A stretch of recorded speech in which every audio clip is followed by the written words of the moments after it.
At 11:30 on the morning of December 12, 1910, Dorothy Arnold walked out of her family's Manhattan home to shop for a dress. She was 25 years old. She carried a small handbag, less than $30 in cash, and no luggage. She expected to be home for dinner. Over the next 2 hours, Dorothy bought chocolates, visited a bookshop, and stopped to speak with a friend on Fifth Avenue. The friend later remembered Dorothy as calm, cheerful, and entirely herself. In the middle of one of the busiest cities in the world, Dorothy disappeared. No confirmed witness ever saw her again. No body was recovered. No ransom Her bank account remained untouched, and her clothes, jewelry, and personal papers stayed at home. But the strangest part of the story is not simply that a wealthy young woman vanished in broad daylight. It is that her family kept the disappearance out of the newspapers for about 6 weeks, 6 winter weeks in which memories faded, passengers left the country, and a trail that may once have existed grew cold. Why did they wait? What were they afraid the public would discover?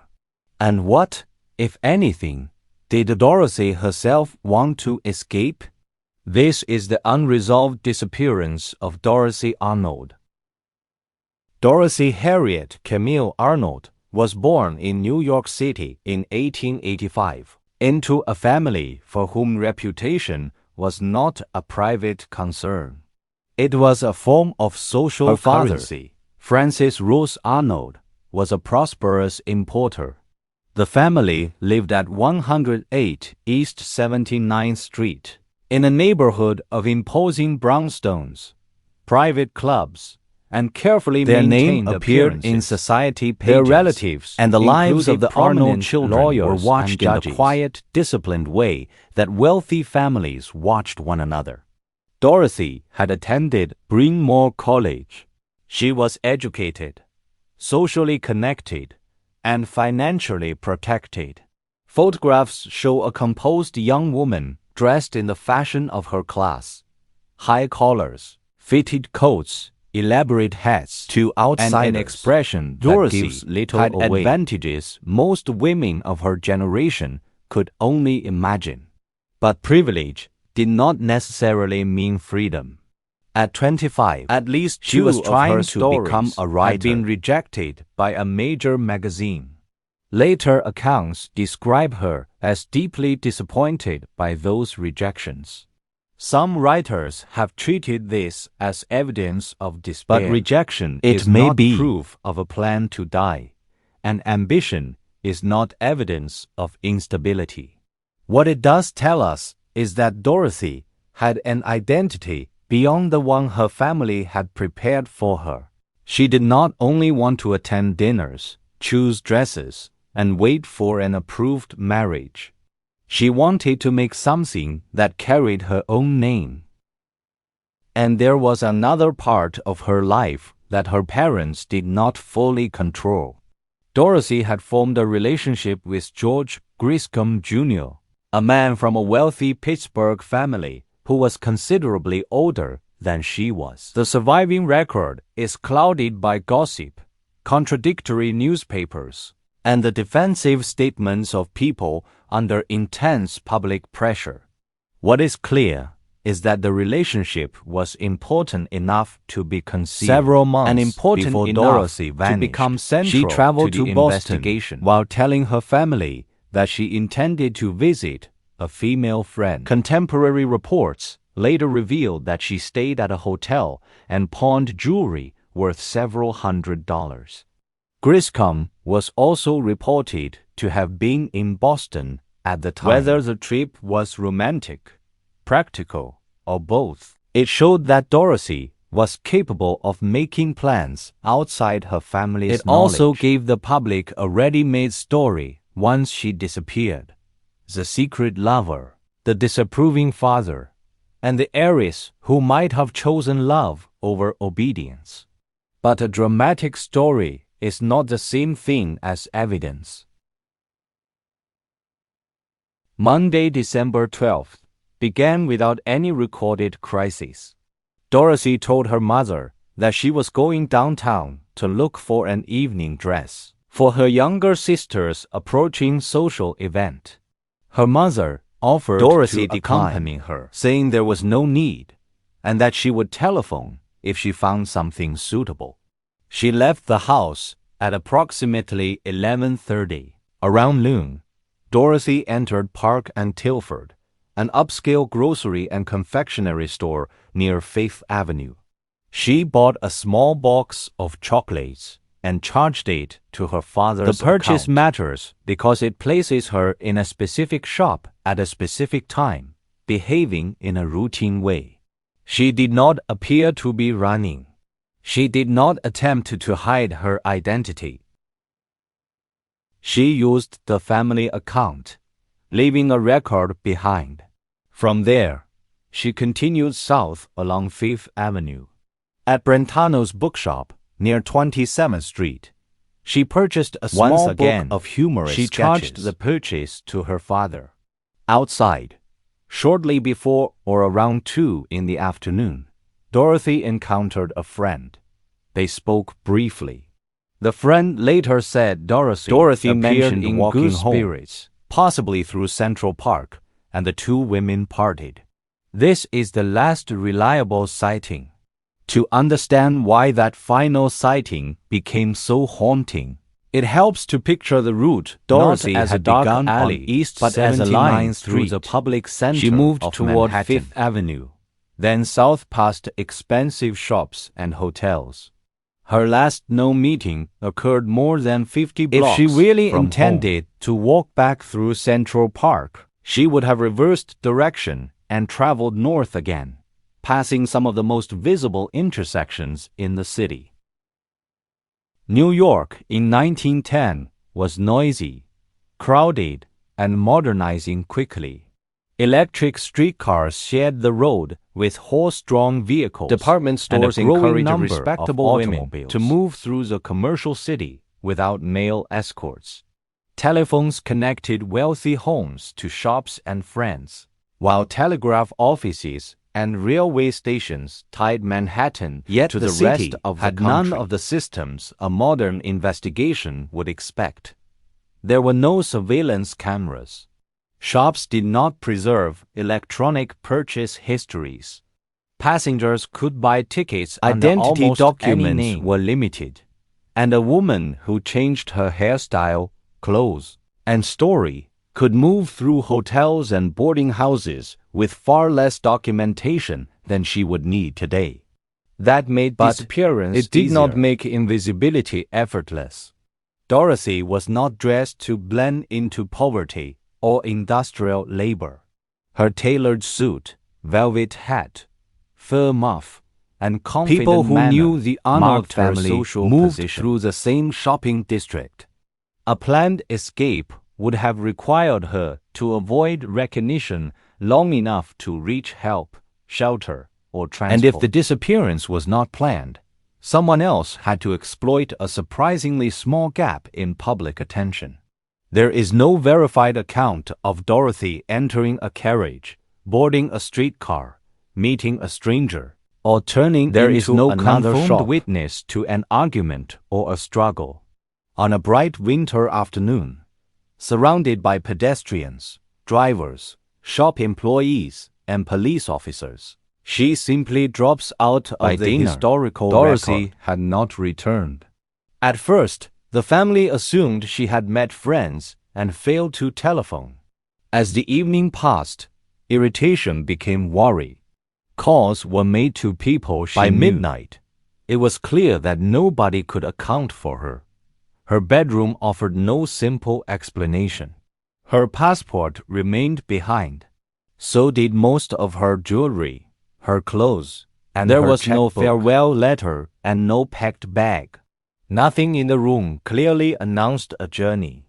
If Dorothy had planned to begin a new life, she appeared to have begun it with only the clothes she was wearing and the money in her handbag, created an unusual boundary around the mystery.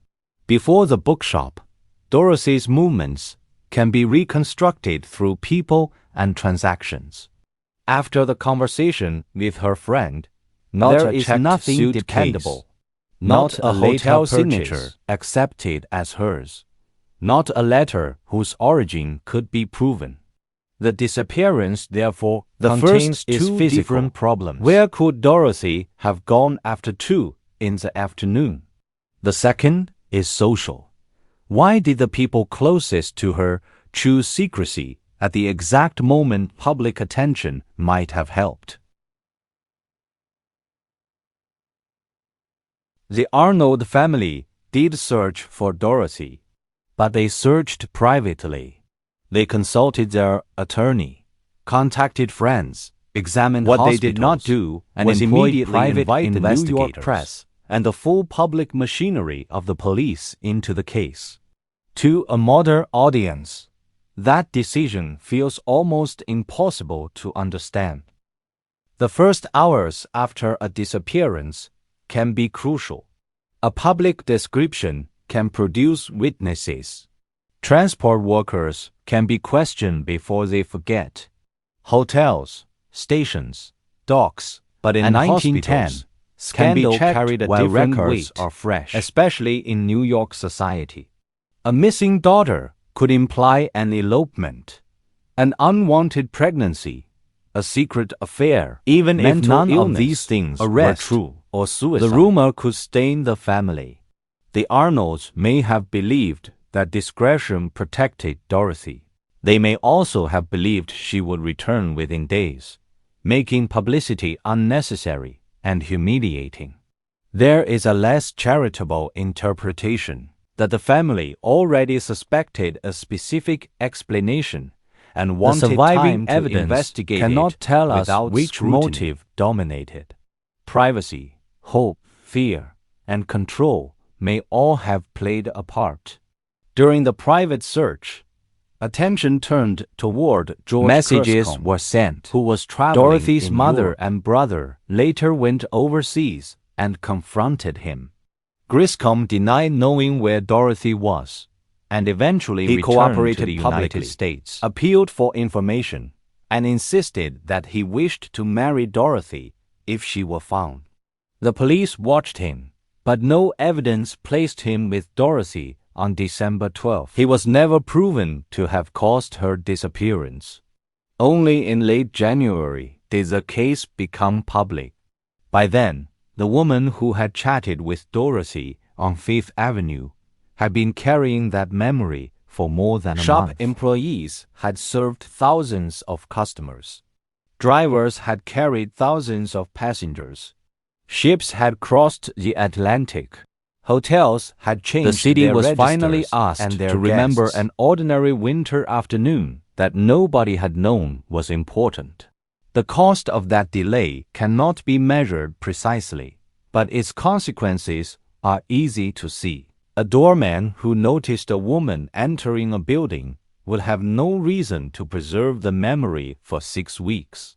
A driver would not remember one well-dressed passenger among hundreds. A hotel clerk might recognize a recent guest, but not necessarily someone from the previous month.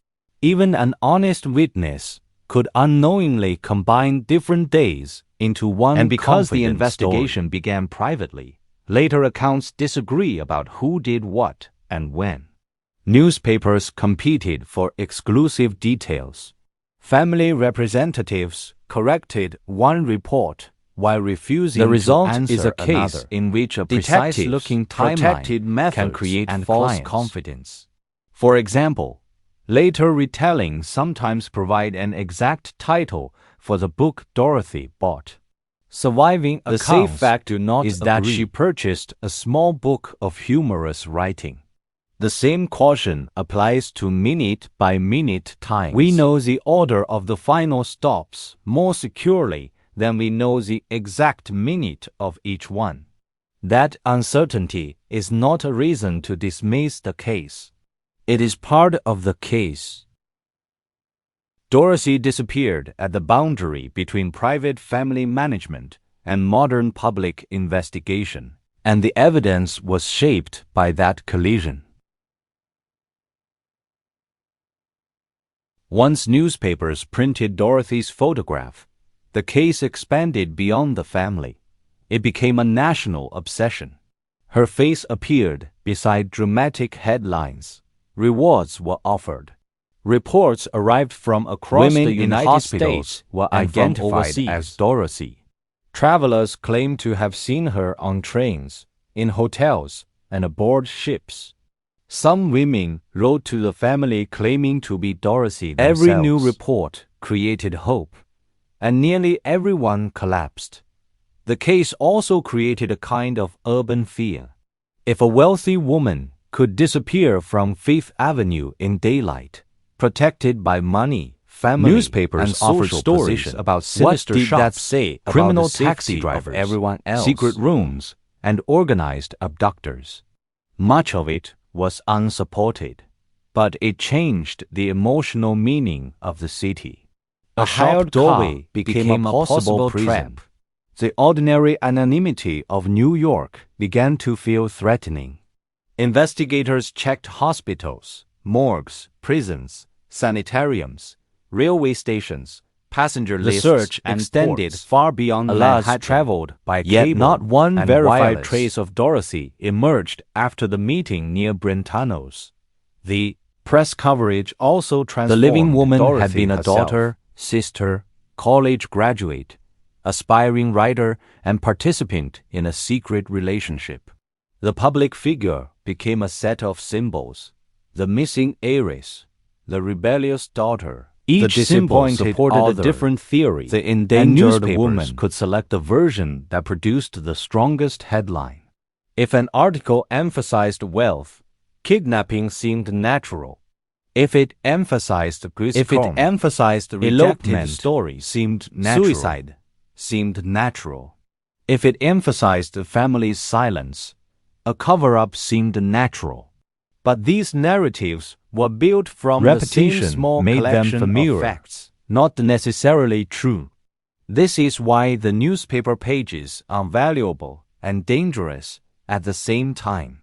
They show what investigators and relatives were saying close to the event. They also show a commercial press turning uncertainty more than a century later. Entertainment. The case still produces theories. None explains every fact. Before considering them, it is useful to separate the evidence into the strongest evidence concerns Dorothy's final morning, the family home, the stated shopping trip, the two purchases, the meeting with a friend, and the possessions. The middle level contains details reported during the investigation, but filtered through newspapers and interested parties. The private letters, the Boston trip, the family confrontations with Griscom, and Dorothy's emotional reaction contains stories that emerged years later from prisoners, anonymous informants, supposed witnesses, and people seeking attention or reward. A responsible theory should explain the strongest evidence without depending entirely on the weakest. Dorothy could have fallen, been struck by a vehicle, or suffered a sudden medical emergency, and no unidentified patient or body was convincingly connected to her. An accident in public would also normally create to explain the complete disappearance. The theory requires another person to conceal the event and remove her body. That is possible, but there is no direct evidence for it. The second possibility supporters of this theory point to Dorothy's disappointment as a writer, the pressure of her family, and words of discouragement reportedly written to Griscom. But no body was recovered from the rivers or parks, and Dorothy left no known final message. The theory also risks turning every ambitious young woman's frustration into evidence of self-destruction. The third possibility is voluntary disappearance. Dorothy had already shown that she could deceive her family about travel. She had access to money and wealthy contacts. In theory, she might have arranged help, used a different name, and left the country. But voluntary disappearance usually requires preparation. Dorothy left her passport. She never contacted her family, clothes, in any verified and most way, valuables even behind, after the death of her parents. And no later photograph, document, or financial record has reliably revealed the fourth possibility is violence or abduction. Fifth Avenue was crowded, but crowds do not see everything. Dorothy might have entered a vehicle voluntarily, perhaps expecting she might have stepped into a building and never returned to the street. This would explain the lack of a public struggle, but it introduces a perpetrator for whom there is no confirmed identity and no established motive. There was never a genuine ransom demand. Finally, there is the most persistent and most sensitive theory, that Dorothy died after a clandestine medical procedure, and that people involved concealed her body to years avoid after the disappearance, and stories surfaced about clinics, doctors, and supposed confessions. In 1916, a prisoner claimed he had helped bury the body of a young woman he believed was beneath a house connected to his story and found nothing. His account shifted under questioning. The broader theory is historically plausible. Illegal procedures did kill women, and families but sometimes hid the circumstances. Is not proof. No medical record, remains, or reliable eyewitness has connected Dorothy to such a procedure. The theory survives partly because it seems to explain the family's secrecy can be explained by social fear alone. There is also a more uncomfortable possibility that several theories are partly right without any one of them being complete. Dorothy may have left Fifth Avenue voluntarily to meet someone without intending to disappear forever. A private meeting could have been followed by an accident, violence, or in that scenario, crisis. The lack of luggage makes sense because she did not expect travel, while the lack of a public struggle makes sense because she entered the next location willingly. This blended explanation requires fewer preparations from Dorothy, but it still requires another person or group to conceal what followed. No surviving evidence identifies that person. Suspicion has always gathered around the Arnolds' behavior. Dorothy's father reportedly destroyed letters between Dorothy and Griscom after her disappearance. The family offered guarded statements. They resisted some questions and rejected in the public imagination that journalists considered hidden knowledge. But grief does not always look cooperative. Wealthy families accustomed to controlling information often continue destroying private letters may have protected a secret, but the secret could have been a romance rather than a death. In 1921, a New York missing persons official told an audience that Dorothy's fate had been known and that the case was effectively closed. The statement produced immediate headlines. The Arnold family's attorney denounced it, and police officials later retreated into qualifications and denials. No solution was produced. The later account quotes Francis Arnold as explaining that he had made no provision for Dorothy because he was satisfied that she was dead. That sentence is devastating, but it is not a confession of knowledge. After more than a decade without a letter, a sighting, or a financial trace, death may simply have become the only conclusion a father could bear to place in a legal document.